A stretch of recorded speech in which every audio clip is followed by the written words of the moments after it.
Hello my dear students of second preparatory stage. I hope everything is good with you. أهلا بكم طلابنا الأعزاء للمرحلة الصف الثاني الإعدادي للغة الإنجليزية. النهاردة حلقتنا زي ما احنا عارفين كل مرة تحت رعاية وإشراف وزارة التربية والتعليم. Let me remind you of the lessons or the areas we tackled last time. أو خلوني أفكركم بالدروس اللي احنا قدمناها الحلقة اللي فاتت أول unit 4. We talked about historical places. Historic places اتكلمنا عن الأماكن التاريخية in Egypt and abroad أو في مصر وبره مصر. We read articles about those places and what they are famous for أو إن احنا قرينا عن الأماكن التاريخية دي وهي مشهورة بإيه. اتكلمنا برضو عن a very important tense in the grammar area which is past continuous. اتكلمنا عن زمن الماضي المستمر.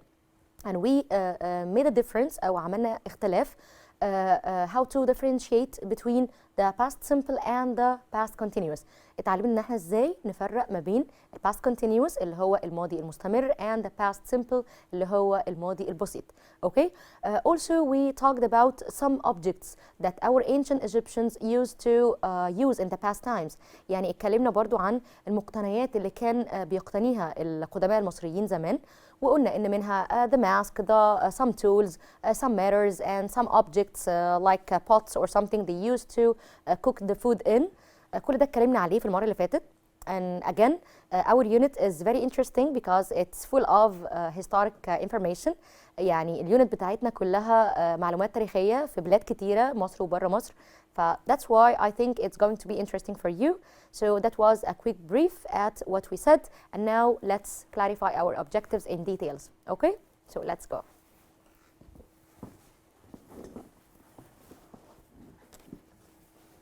So let's have a quick look at the objectives. And as I told you, our unit is going to be completed and it's titled with Into the Past.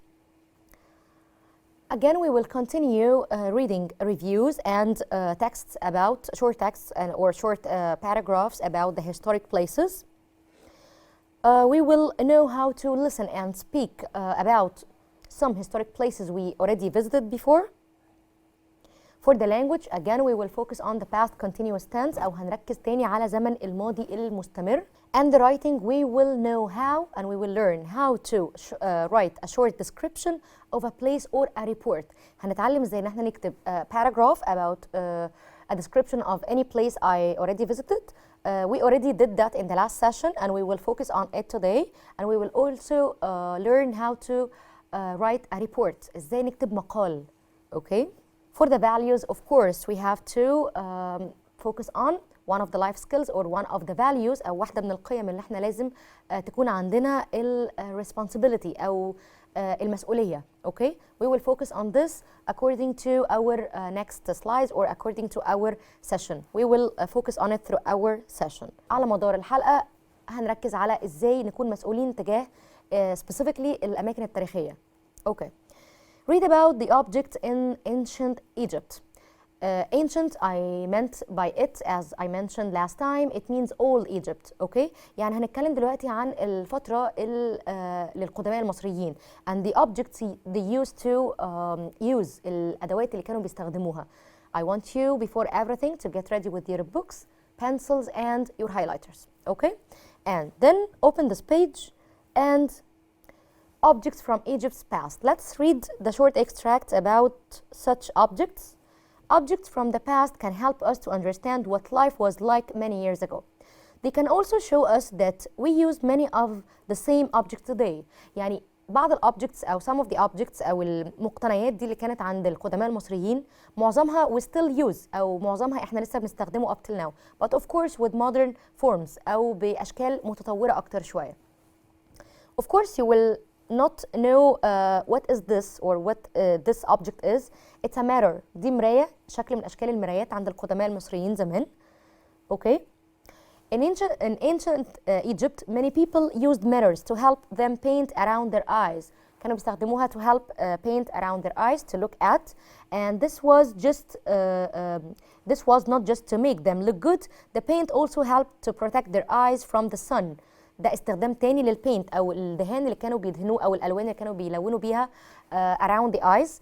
Also it helped them to protect from the sun. كأنها حماية من الشمس، من أشعة الشمس، حماية للعيون يعني. and kept away insects، وكانت بتدل على أو بتبعد الانسكتس أو الحشرات. The mirrors were metal. المرايات كانت مصنوعة من المعدن and had interesting designs، وليها تصميم مسلي أو بشكل لطيف. Where do you have mirrors in your home? So this is an image or a picture of a pot أو شكل من الأواني الفخار.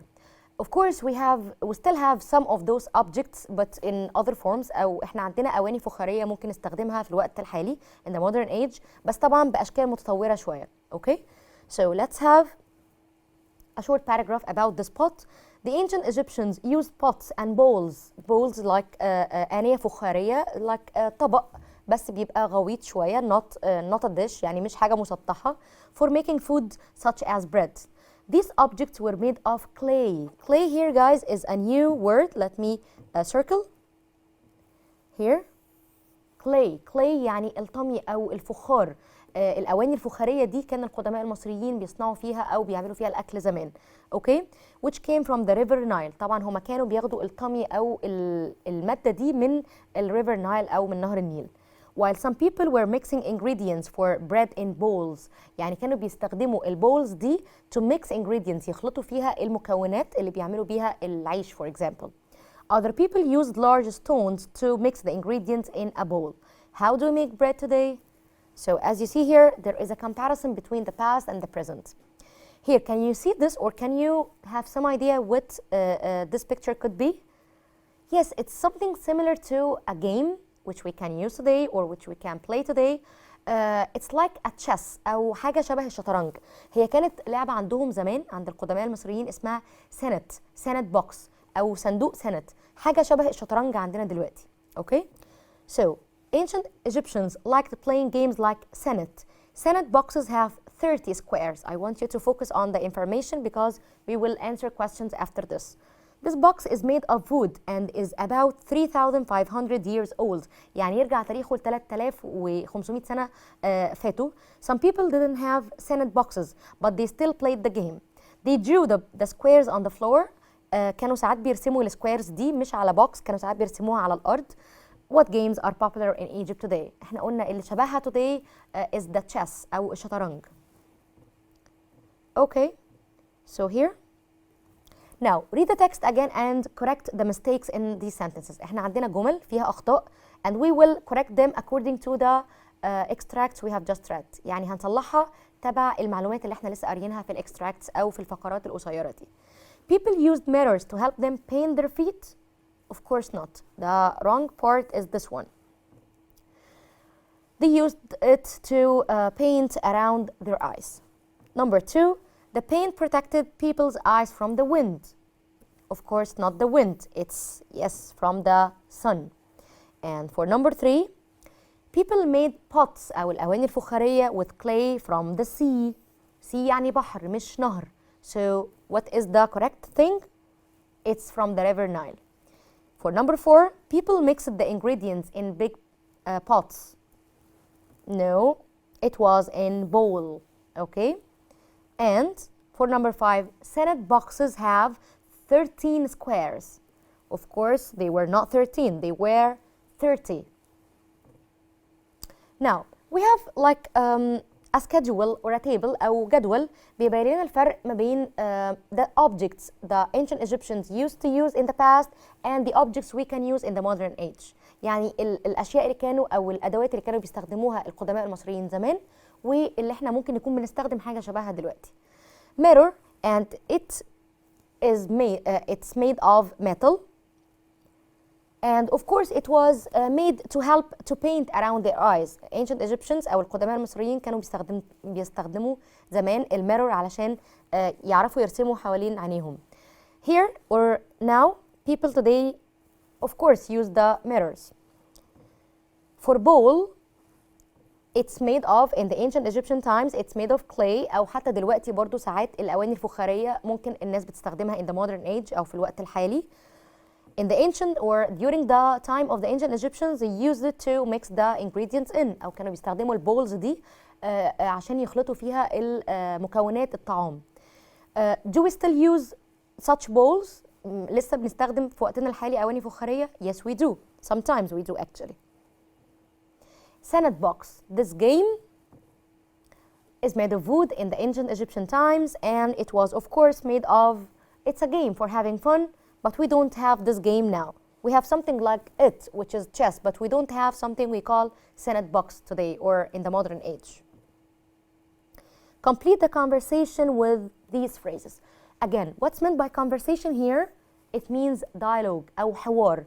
And as we said before, as we mentioned in the previous sessions, that dialogue should be between minimum two persons. يعني الحوار لازم يكون دائر ما بين على الأقل شخصين أو أكتر طبعا.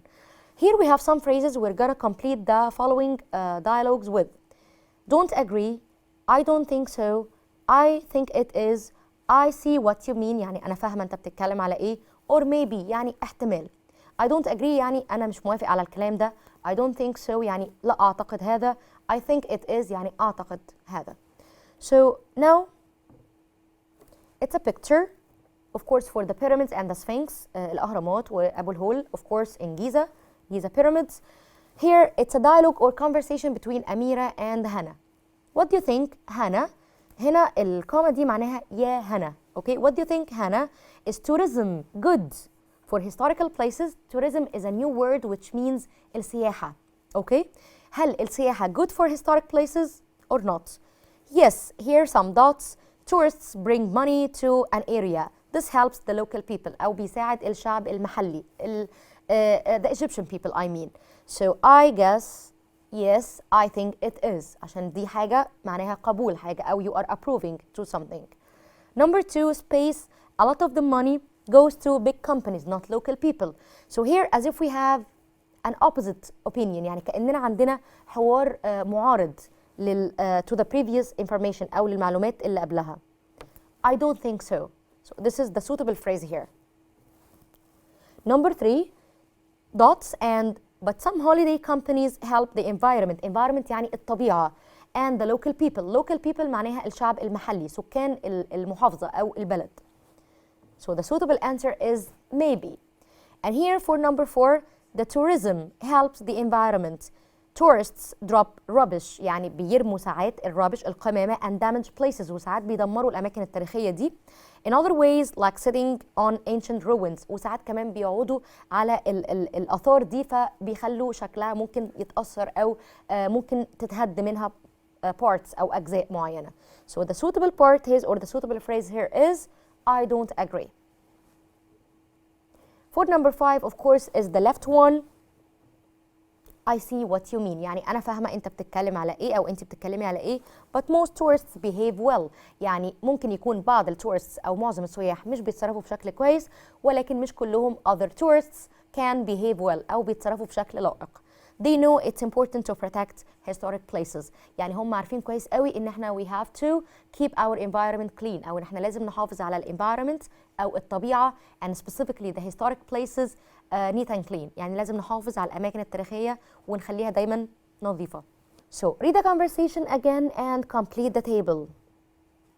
Here we have some life skills about how we can be responsible people and how to protect the historic places, how to find ways to protect them. يعني إن إحنا for example if we are local people لو إحنا الشعب المحلي للمدينة دي أو للمحافظة دي we can leave baskets or bins يعني سلات مهملة يعني سلات قمامة everywhere in order for the tourists to find place to put or drop their rubbish in. يعني لو المكان مش فيه bins أو baskets so how can the tourists drop their or throw their rubbish? So we have to provide a lot of or to put a lot of bins. This is a way of how to protect the zone or the area clean. Okay? Is tourism good for the historic places? We have here yes or no. So we can add, I added here some of my samples. يعني التوريزم هنا هيبقى good or not. So I added some ways. In a way, yes, it's good because it brings money to an area.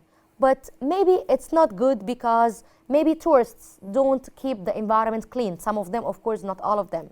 Also, it can be good to know different people with different culture. يعني دي بتبقى وسيلة برضو ان احنا نتعرف على ثقافات تانية لما بنلاقي سياح من اماكن مختلفة او بلاد مختلفة. مش لازم يكونوا من European countries او مش لازم يكونوا من دول اوروبية. Maybe they can be from countries like Lebanon or Algeria or something like this. يعني ممكن يبقى من الدول الشعوب العربية برضو ان احنا بيتعرفوا معانا او بنتعرف معاهم على ثقافات مختلفة.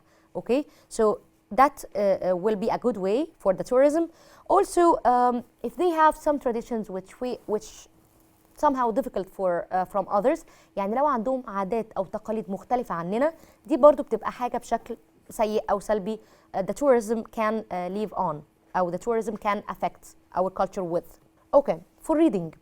As you see here, it's like a map أو دي زي خريطة showing Senegal and Gambia. These are two countries, okay? And we have something we will talk about which is stone circles. دي حاجة من المونيمنتس أو حاجة من الآثار اللي موجودة بشكل ملحوظ in some countries, okay? في بعض الدول منها دولة سينيغامبيا. Okay, so let's have some paragraphs about those places. Okay, so here, where are the stone circles? Where are the stone circles? دي شكل الستون circles. دي شكل الدوائر اللي فيها أحجار. Okay, and it's like a monument. يعني حاجة من شكل الآثار.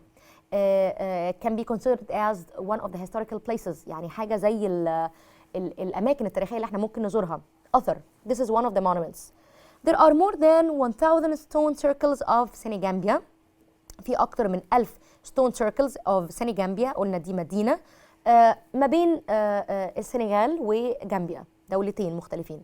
They follow the river Gambia، يعني تقريبا بجانب river Gambia، نهر جامبيا، for 350 kilometers across two countries, Senegal and Gambia. Why are the stone circles important? ايه أهمية الستون circles دي؟ The stone circles are very important to the history of Senegal and Gambia. They tell us about the people who made them and how they lived. يعني الآثار دي أو الأشكال الستون circles دي بتقول لنا عن الهيستوري أو تاريخ السنغال and Gambia، الدولتين دول، and how the people made them and how the people lived also in such countries. How old are the stone circles? يرجع تاريخها لقد إيه أو من قد إيه اتبنت؟ The oldest stone circles, أقدم stone circles, were built around 2,300 years old, and the youngest are around 500 years old. This means the people were building the circles for more than 1,800 years. يعني الشعوب في المدينتين دول، الدولتين دول، السنغال and Gambia, used to build such stone circles. كانوا بيعملوا stone circles دي تقريبا من 1800 سنة فاتوا. Can tourists visit them؟ يعني هل احنا لو سياح نقدر نزور الأماكن دي؟ Definitely tourists can visit them, but they must not damage them. ما ينفعش ان احنا نخربهم او ندمرهم. Money from tourism helps to pay for local people to look after the stones. الفلوس اللي بتيجي عن طريق السياحة للأماكن دي like Senegal or Gambia بتساعد or it helps the local people to protect أو بتساعدهم إن هم إزاي يقدروا يحموا الأماكن دي، الستون circles دي. It's important to protect the stones. Then, how many circles are there? Let's now recall the past information or the previous information to answer such questions. How many stone circles are there? Of course, there are more than 1,000 in Senegambia, in the city. How old are the oldest stone circles? يرجع تاريخها لقد إيه؟ The oldest, not the youngest. Yes, they are around 2,300 years old. How long were people making the stone circles؟ بقالهم قد إيه تقريبا بيبنوا الستون circles دي؟ People were building the circles for more than 1,800 years. And what does the money from tourism help the local people to do؟ الفلوس اللي بتيجي عن طريق السياحة في دولتين سنغال and Gambia بتساعد the local people ازاي أو بتساعد الشعب المحلي في إيه؟ Of course, money from tourism helps to pay for local people to look after the stones. الفلوس اللي بتيجي عن طريق السياحة دي بتساعد الشعب المحلي in Senegal and Gambia to look after the stone circles. Writing here. Write a report of the place you reached in lesson 1. Let me tell you guys something. The short extract we read about Senegal and Gambia or Senegambia, ده كان report، ده كان مقال، okay؟ أو مقال ممكن يبقى مكتوب in a news paper or something like this أو في جريدة، okay؟ now we will learn how to write something like this، أو هنتعلم ازاي إن احنا نكتب report زي اللي احنا لسه قاريينه دلوقتي. I want you to focus well with me. Here we can add to the report a picture with a title or a subtitle and we should highlight it. يعني when we write a report يستحسن ان احنا نجيب picture، اوكي، ونحط تحتها like title او subtitle، يعني زي عنوان كده بيقول ايه البيكتشر دي، and we should highlight it، يعني يا ريت ان احنا to highlight او نظلله شويه to be clear، يعني يبقى واضح جدا. Then now before every extract or before every paragraph we write, we should write like a question. اوكي، يعني بنكتب قبل كل باراجراف هنتكلم عليه نكتب like a question that our paragraph will answer. هنا انا كتبت where are the Great Pyramid. هنا طبعا انا اخترت المكان the Great Pyramids and the Sphinx. where are the Great Pyramid and the Sphinx. انا اتكلمت عن دلوقتي هتكلم عن فين الهرم الاكبر وابو الهول. اوكي، that was my question and I will answer through a paragraph. The Great Pyramid, the Sphinx and the other pyramids are located in Giza in Egypt.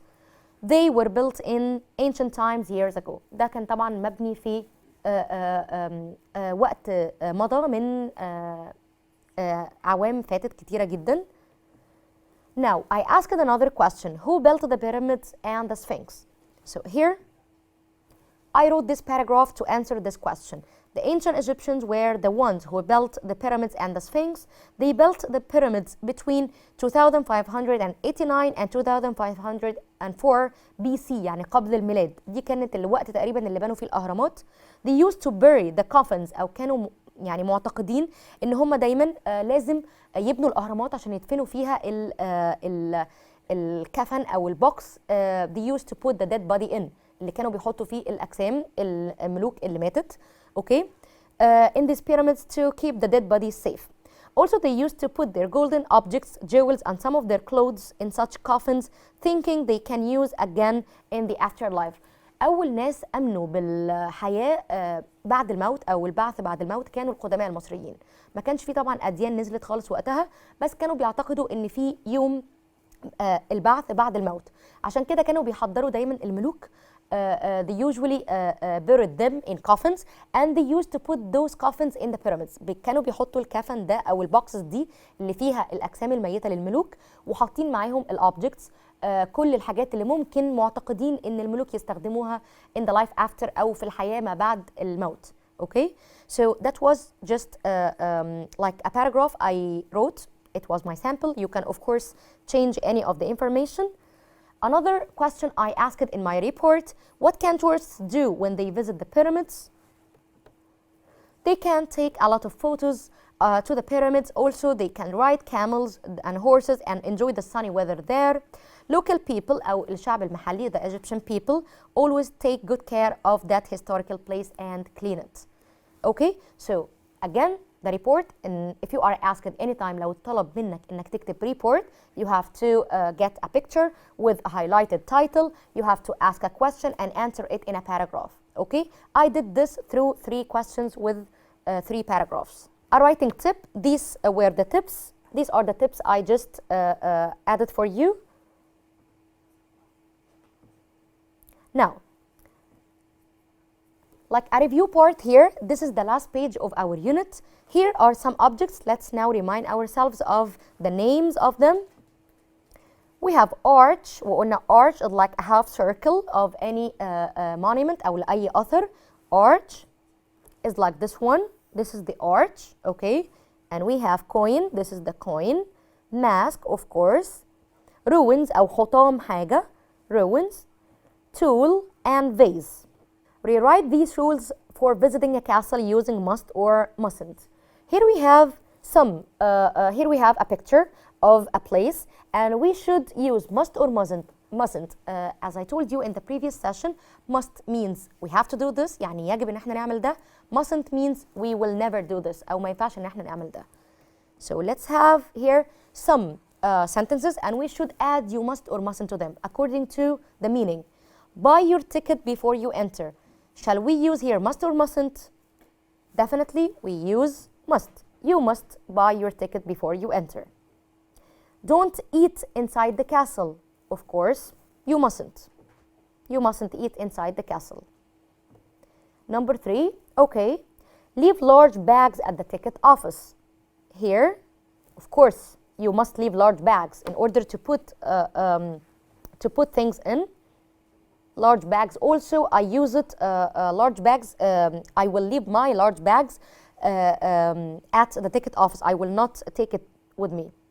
Take your rubbish home. Of course, you must do this. And don't climb on the walls. Of course, you mustn't. You mustn't climb on the wall. Walk carefully and follow the signs أو اللافتات أو الإشارات. You must walk carefully. Okay. Here, this is the last thing, and it reminds us of the difference between past simple and past continuous. Let me remind quickly. I use past continuous when I find as, just as, while, and I use the past continuous for long actions. And when I have long actions, I have to add was or were plus ing. For the past simple, I use the keyword when, and I use the past simple tense. So here we have some phrases or some words, and we have to put them together in order to make a correct sentence using when or just as or while, according to the long actions or short actions.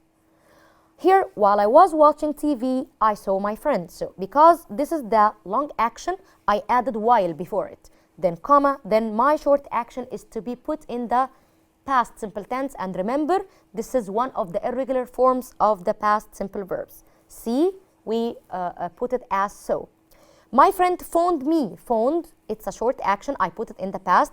But here, while I was reading a book, this is the long action. And as you see here, if I add while or as at the beginning, I add a comma here in the middle. But if you have it in the middle, don't add any commas, okay? Number 3, as I was walking to school, it started to rain. Of course, the short action was put as started, and the long action was walking. While, it should be followed by was or were plus ing, and of course, again, I, he, she, it agree with was plus ing form, but the plural subjects أو الأسماء الجمع we put with it were plus ing. For number 5, as I was doing my homework, I dropped my pencil أو وقعت القلم. And for the last thing, while I was visiting the museum, يعني أثناء ما كنت بزور الميوزيوم, I found out أو اكتشفت an interesting fact أو معلومة أو حقيقة interesting مسلية. So, that was the end of our unit 4, Into the Past. I hope you enjoyed it, as I did already, because I guess we had new information about new historic places, and we also focused on a new tense, which is past continuous tense. تعلمنا درس جديد وتعلمنا ازاي نبقى responsible actually for protecting the area we live in. Okay, ان احنا نبقى اشخاص مسؤولين. Thank you guys for watching this episode or the session, and next time I'll be meeting with you with more interesting presentations. Thank you again. Stay safe. Goodbye.